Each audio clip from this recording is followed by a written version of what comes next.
వచ్చే మార్చి 31లోగా భారతదేశంలో మావోయిస్టు పార్టీని పూర్తిగా నిర్మూలించాలని కేంద్ర ప్రభుత్వం కంకణం కట్టుకున్న సంగతి తెలిసిందే. ఇది మళ్ళీ నేను ప్రత్యేకంగా చెప్పాల్సిన అవసరం లేదు. అయితే ఇందులో భాగంగా వాళ్ళు రకరకాల పద్ధతులు అవలంబిస్తున్నారు. ఇందులో ఆకర్షణీయమైన పద్ధతి ఏంటంటే పునరావాస ప్యాకేజ్. అంటే లొంగిపోయిన మావోయిస్టులకు రీహాబిలిటేషన్ సంబంధించిన ప్యాకేజ్. ఇది కేంద్ర రాష్ట్ర ప్రభుత్వాలకు సంబంధించిన ప్యాకేజ్ విధానం.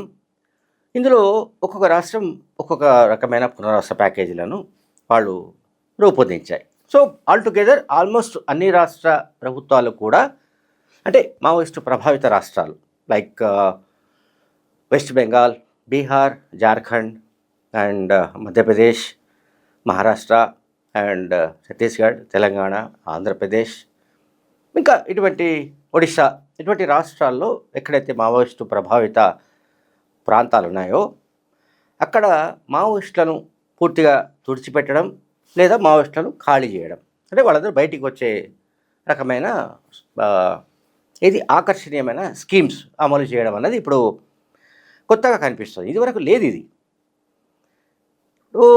ఉదాహరణకు తాజాగా ఒడిశా ప్రభుత్వానికి ఒక 22 మంది సాయుధ నక్సలైట్లు, సాయుధ మావోయిస్టులు లొంగిపోయారు. అంటే విత్ వెపన్స్ లొంగిపోయిన వాళ్ళు ఎంతమంది? 22 మంది.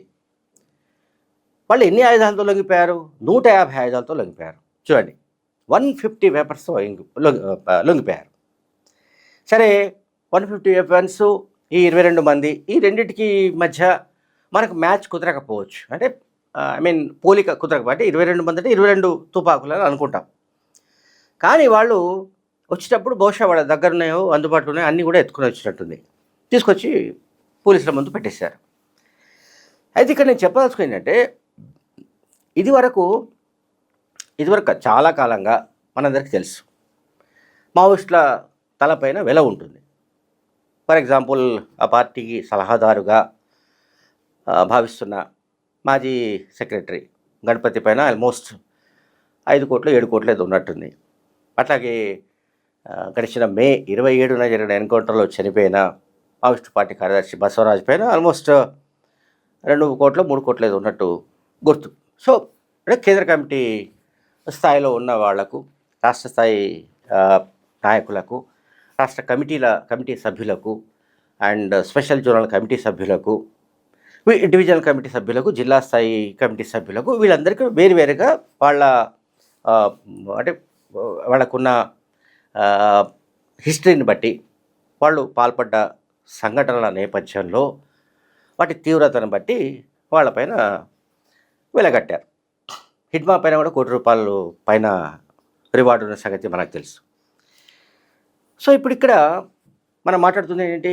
లొంగిపోయిన మావోయిస్టులకు రీహాబిలిటేషన్ సంబంధించిన ఇష్యూ.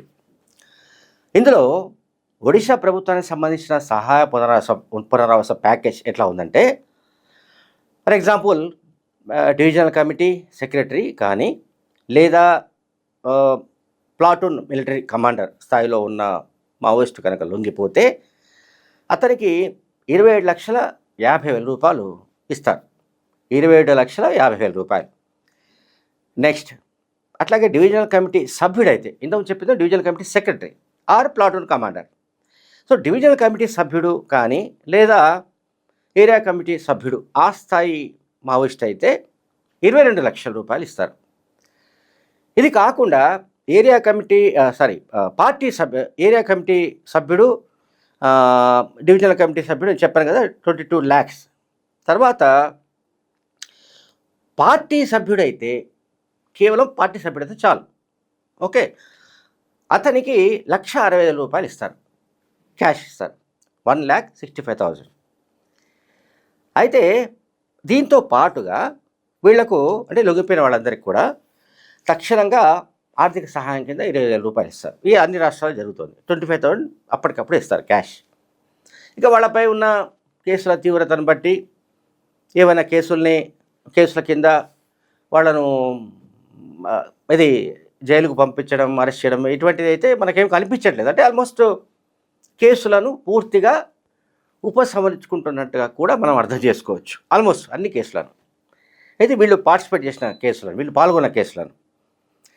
అట్లాగే అంత్యోదయ గృహ యోజన కింద ఒక ఇల్లు మావోయిస్టు పార్టీ సభ్యులకు, లొంగిపోయిన వాళ్లకు ఒక ఇల్లు కూడా వాళ్ళు కట్టిస్తుంది, గవర్నమెంట్ కట్టిస్తుంది. అండ్ పెళ్ళి చేసుకునే వాళ్ళు ఎవరు ఉంటే, పెళ్ళి చేసుకోవాలనుకుంటే దానికి 25,000 రూపాయలు ఇస్తారు మళ్ళీ అడిషనల్గా. ఇక లొంగిపోయిన వాళ్ళలో కనుక ఎవరైనా సరే షార్ట్ టర్మ్ స్కిల్ సంబంధించిన పనులు నేర్చుకోవాలనుకునే వాళ్లకు దాదాపు 36 నెలలు, అంటే ఆల్మోస్ట్ 3 years వరకు వాళ్లకు నైపుణ్య శిక్షణ ఇస్తారు. అందుకు గాను నెలకు 10,000 రూపాయలు ఇస్తారు మళ్ళీ. చూడండి ఎంత ఆకర్షణీయంగా ఉన్నా. అయితే ఇది నేను ఒడిశా ప్రభుత్వానికి సంబంధించి చెప్తున్నాను. ఆల్మోస్ట్ ఇంచుమించు అన్ని రాష్ట్రాల్లో కూడా ఈ రకమైన కొంత అటు ఇటుగా ఉన్నప్పటికీ ఇంచుమించు ఇటువంటి ఆకర్షణ పథకాలని అమలు చేస్తున్నారు. అండ్ ఇంపార్టెంట్ పాయింట్ ఏంటంటే, ఫస్ట్ టైం బహుశా అంటే మావోయిస్ట్ పార్టీ కానీ సాయుధ పోరాట విరమణ చేసి బయటకు వస్తున్న వాళ్ళలో తుపాకులు తీసుకొని వచ్చి లొంగిపోయిన వాళ్లకు ఆ తుపాకీని బట్టి, ఆ తుపాకీ స్థాయిని బట్టి కూడా డబ్బు వీళ్ళకున్న ఏదైతే రివార్డ్ ఉందో దానికి యాడ్ చేస్తున్నారు. లైక్ చెప్తాను, లైట్ మెషిన్ గన్ అంటాం, ఎల్ఎంజీతో సహా లొంగిపోయాడు అనుకోండి మావోయిస్ట్, అతనికి 4,95,000 ఇస్తారు. అంటే ఆల్మోస్ట్ 5 lakhs ఇస్తారు. 5 లక్షలు ఇమ్మీడియట్. AK-47తో లొంగిపోతే 3,30,000. తర్వాత ఇన్సాస్ ఆయుధాన్ని తీసుకొచ్చి లొంగిపోతే 1,65,000. SLR తుపాకీని తీసుకొస్తే 1,65,000. అండ్ 303 రైఫిల్ తీసుకొస్తే 82,500 రూపాయలు. And 12 bore single shot gun అంటాం కదా, దాన్ని తీసుకొస్తే దాంతోపాటు లొంగిపోతే 33,000 రూపాయలు. అంటే చూడండి, 12 bore సింగిల్ షాట్ గన్ అయితే 33,000 రూపాయలు, లైట్ మెషిన్ గన్ అయితే 4,95,000 రూపాయలు.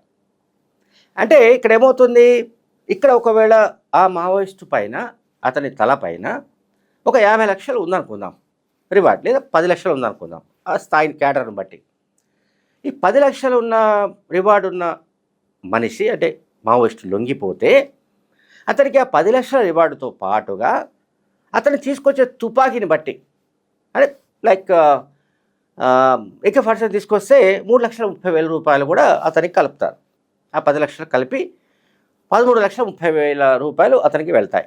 ఇవన్నీ కాకుండా మళ్ళీ ఒక ఇల్లు నిర్మించి ఇవ్వడం, అట్లాగే ఇది లొంగిపోయిన మరుక్షణమే అప్పటికప్పుడు తాత్కాలికంగా ఖర్చుల కోసం ఒక 20,000 రూపాయలు ఇవ్వడం, ఇవన్నీ ఇష్యూస్ వేరు.